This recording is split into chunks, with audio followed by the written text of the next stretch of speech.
இந்த fact check unit எதன் அடிப்படையில் உருவாக்கப்படுகிறது என்றால் சென்ட்ரல் கவர்மெண்ட் வெளியிட்டிருக்கக்கூடிய ஐடி ரூல்ஸ். அப்போ மத்திய அரசு இந்த வழக்கில் தீர்ப்பு வர வரைக்கும் நாங்கள் இந்த ரூலை செயல்படுத்த மாட்டோம்னு அண்டர்டேக்கிங் கொடுத்துருக்காங்க. மத்திய அரசே செயல்படுத்தாது உனக்கு எங்க இந்த அதிகாரம் வந்துச்சு? அந்த வண்டி வால்ஸ் ஆயிடுது. உலகம் முழுக்க அரசுகள் ஃபேக்ட் செக்கிங் யூனிட்டை நடத்துவதில்லை, நடத்தவும் முடியாது. இவரு 5 வருஷமா நடத்திட்டு வர்றாரு. ஒருத்தர் சிஎம் போய் கப்பு கொடுத்தான் தெரியுமா? அப்போல்லாம் இவரெல்லாம் எங்கே போனாருன்னு தெரியல, ஏதாவது சவுத் ஆப்பிரிக்கா டூர் போயிருந்தாரான்னு தெரியல. அயன் கார்த்திகை கேப்டன் இந்தியா கப்பு 2 கப்பு வாங்கிக்கிறாரு. அப்பாக்காக ஒரு கப்பு, பிள்ளைக்காக ஒரு கப்பு. சரி, அது தாண்டி எல்லா போட்டரும் கேப்டன் மட்டும் தான் இருக்கான், மற்ற பிளேயர்லாம் எங்கிட்ட. டேய் நீ என்ன ஒரே ஆளாடா விளையாண்டா? என்னடா நினைச்சுக்கிறது? என்ன செஸ்ஸாடா, கிரிக்கெட்டரா?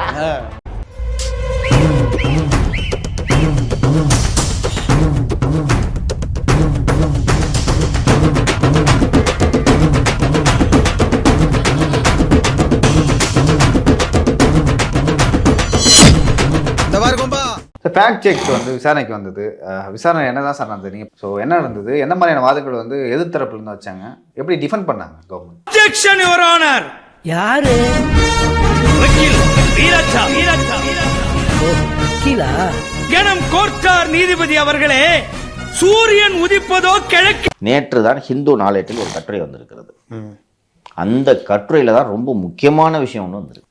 பாம்பே ஹைகோர்ட்ல அந்த சேலஞ்ச் இருக்குல்ல ஐடி ரூல்ஸுக்கு, அப்போ மத்திய அரசு பதில் சொல்லணும் இல்லையா? ஆமாம். அப்போ மத்திய அரசு இந்த வழக்கில் தீர்ப்பு வர வரைக்கும் நாங்கள் இந்த ரூலை செயல்படுத்த மாட்டோம்னு அண்டர்டேக்கிங் கொடுத்துருக்காங்க.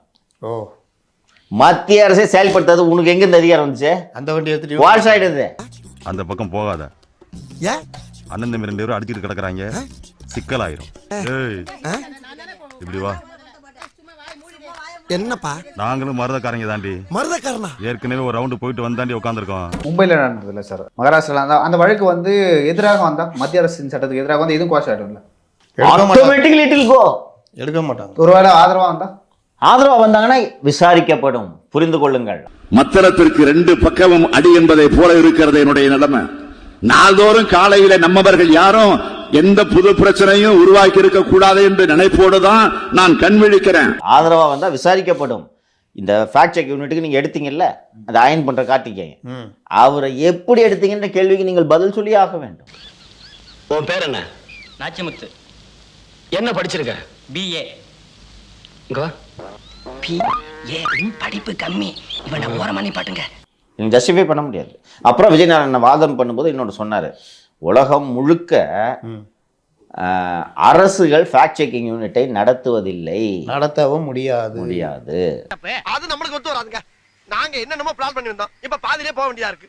அரசு செய்ய தவிர தன்னார்வ தொண்டு நிறுவனங்கள், தனிநபர்கள் தான் சுட்டிக்காட்ட வேண்டும். புலவரே, நீரே முக்கண் முதல்வனாயும் ஆகுக.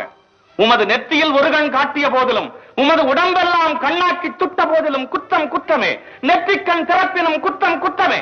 ஃபேக்ட் செக்கிங் இதை பாருங்க, இதில் ரொம்ப குழப்பிக்காம எளிமையாக சொல்லலாம். ஃபேக்ட் செக்கிங்னா எப்படி புரிந்து கொள்ளலாம் என்றால், நம்ம ஆல்டர்னேட்டிவ்ஸ் ஜுபைர் பண்ணிட்டு இருக்காருல்ல, தட் இஸ் ஃபேக்ட் செக். என்ன பண்றாரு? நடந்ததா நடக்கலையா, பொய்யா இல்லையா அப்படின்னு போட்டு அதோட ஆதாரங்களை போட்டாங்க, திஸ் இஸ் ஃபேக்ட் செக், ரைட்டா? இதை எல்லா தனிநபர்களும் பண்ணலாமே, அரசு எதுக்கு? அப்ப நான் பஞ்சாயத்துல ஒண்ணு சொல்லக்கூடாதா? சொல்லக்கூடாது. உனக்கு சொல்ல உரிமை கிடையாது. நீ பாட்டுக்கு ஏதாவது சொல்லிட்டு போயினா அணைக்கிறது யாரு? இது ஒரு புறம். அரசே இந்த ஃபேக்ட் செக்கை பண்ணலாம். இது மாதிரிங்க இப்படி இருக்கு, இது பொய் அப்படின்னு போடுறதோட ஃபேக்டை செக் பண்ணி சொல்லிட்டீங்க நீங்க, ரைட்டா? எதுக்கு லீகல் ஆக்ஷன் ரெஃபர் பண்றீங்க? எதுக்குன்னு சொல்லிட்டா மீன் போடுறவன் அரெஸ்ட் பண்ணி உள்ள போடுறது. இதான்டா திமுக, இதான் திமுக, மறந்துடாத. ஆனா எவ்வளவு வன்மம் உள்ள இருக்குன்றத தெரியுதுடா. இதுல இருந்து எப்படா தெரியல நீங்க என்னை தாண்டா ஈஸியா அடிச்சு போடுறீங்க. இப்பெல்லாம் இன்னைக்கு இருக்கக்கூடிய அந்த சோஷியல் மீடியா அவேர்னஸ்ல இது மாதிரி ஒன்று வந்துச்சுன்னா நம்மளே டேக் பண்ணி சிஎம்ஓ தமிழ்நாடு போலீஸ்னு டேக் பண்ணிடலாம், முடிஞ்சு போச்சா? பரவி கிடக்குறாங்க ஃபேக்ட் செக்கர்ஸ். அப்போ அதை டேக் பண்ண உடனே போலீஸ் டிபார்ட்மெண்ட்ல இருக்கக்கூடியவங்க பார்த்துட்டு ஆமா இது கிரிமினல் அஃபென்ஸ்னா நடவடிக்கை எடுக்க போறாங்க. அதுக்கு எதுக்கு வந்து அயன் பண்ற கார்த்திகேயன்? உன்னைய போலீஸ் வேலைக்கு தப்பா எடுத்திருக்காங்க. நல்ல டாக்டரா போய் பார்க்க பாரு, ரொம்ப வீக்கா இருக்க. அதான் ஏற்கனவே சொன்ன மாதிரி 200 பாய்ஸ் கிளப்புக்கான ஒரு வேலை வாய்ப்பு தான் இந்த fact check. Selected, you are selected, you are unselected, you are selected. இவரு 5 வருஷமா நடத்திட்டு வர்றாரு. ஒருத்தர் சிஎம் போய் கப்பு கொடுத்தான் தெரியுமா? பாகிஸ்தானை வீழ்த்தி உலக கோப்பையை வென்றதாக கடையில் வாங்கிய கோப்பையை காட்டி அதிர்ச்சியை ஏற்படுத்தியுள்ளது. தமிழகத்திலேருந்து முதல் மாற்றுத்திறனாக செலக்ட் ஆகி நான் இந்தியன் டீம் கேப்டனாகவும் இருக்கேன். நான் என்னென்ன சொல்கிறோம் பாருங்க, கம்பி கட்டுற கதையெல்லாம் எடுத்து போடுறாங்க. ஃபைனல் மேட்ச் பார்த்தீங்கன்னா நம்ம ஆஸ்திரேலியாவில் பாகிஸ்தானுக்கும் இந்தியாவுக்கும் நடந்துச்சு மெல்போர்னில்.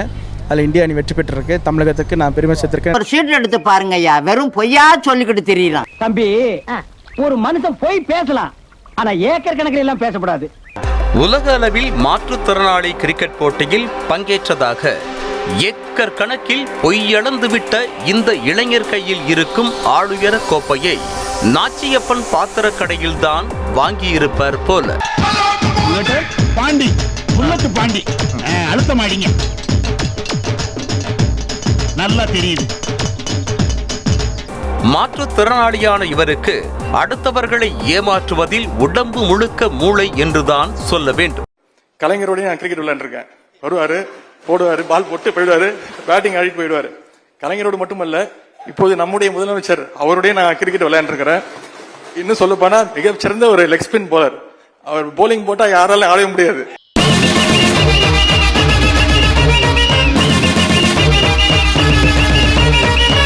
அச்சு பிசறாமல் ஒவ்வொருவரிடமும் ஒரே மாதிரி கதையை சொல்லி நம்ப வைத்து ஏமாற்றிய இந்த இளைஞர் தற்போது தலைமைச் செயலகம் வரை வந்து முதலமைச்சரிடம் வாழ்த்து பெற்றிருப்பதுதான் ஹைலைட்டே.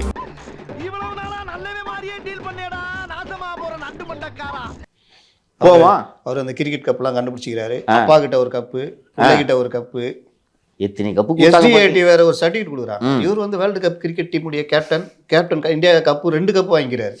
அப்பாக்காக ஒரு கப்பு, பிள்ளைக்காக ஒரு கப்பு.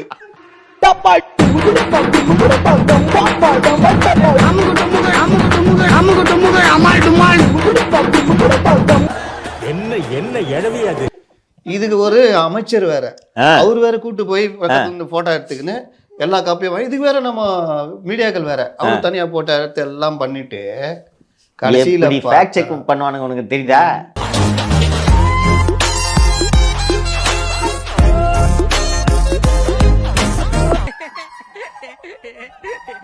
என்னடா வேலை பார்த்திருக்க நீ?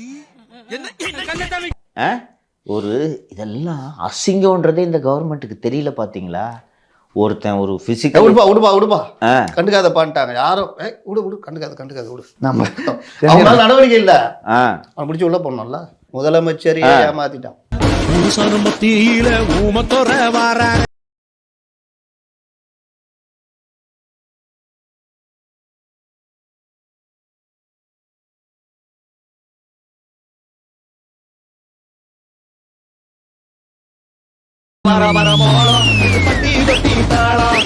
இவங்களுக்கெல்லாம் எதுக்குங்க ஃபேக்ட் செக்கிங் யூனிட்? இப்படி ஒரு கோமாளி கவர்மெண்ட் எங்கன்னா பாத்துருக்கீங்களா? அதுக்கு வேற உருட்டுறாங்களா நம்ம செய்தியாளர்களே? சரி, அது தாண்டி எல்லா போட்டோரும் கேப்டன் மட்டும் தான் இருக்கான், மத்த பிளேயர்லாம் எங்க?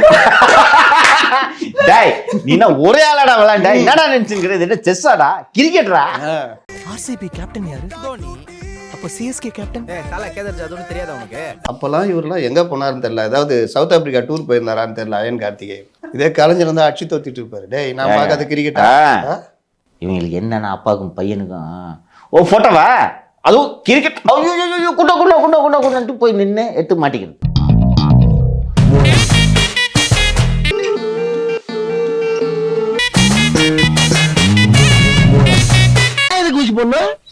நீங்க முகராசியான ஆளா இருக்கீங்க. வந்து ஒரு ஊசியை போட்டு போனீங்கன்னா அப்புறம் அந்த ஆளுக்கு அதுவா வியாபாரம் ஓடிக்கும்.